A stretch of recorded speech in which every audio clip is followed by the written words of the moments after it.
हवाओं में एक अजीब सी सर्दी थी।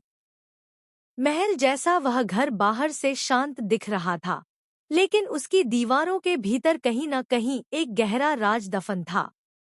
वही राज जिसके पीछे अब अनु सच्चाई तक पहुंचने के लिए अपनी जान तक दांव पर लगाने को तैयार थी। उसके कदम धीरे धीरे उस लंबे सुनसान कॉरिडोर से गुजर रहे थे, जहां हर दीवार जैसे कोई अनकही कहानी सुना रही थी। उसकी धड़कनें तेज थी, दिल में डर भी था और सवाल भी। आखिर राजनंदिनी कौन थी, कैसी थी, और उससे जुड़ा वह रहस्य इतना छुपाया क्यों जा रहा था।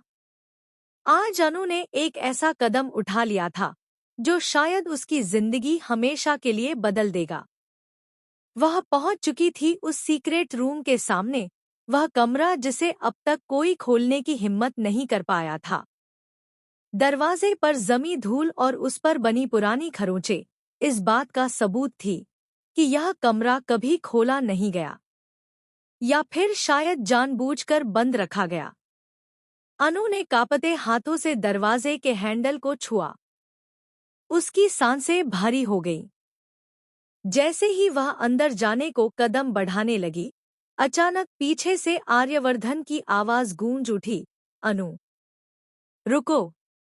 उसकी आवाज में गुस्सा नहीं, बल्कि एक गहरी घुटन थी, जैसे वह किसी दर्द को दबाने की कोशिश कर रहा हो। अनु ठहर गई, लेकिन उसके दिल में सवाल और गहरा हो गया।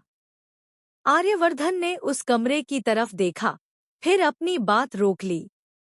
वह कुछ कहना चाहता था, लेकिन खुद को रोक लेता था। अनु ने पहली बार उसके चेहरे पर वह डर देखा, जैसे उस कमरे के भीतर सिर्फ अतीत नहीं, बल्कि कोई जख्म दफन था जो अब तक सूखा ही नहीं।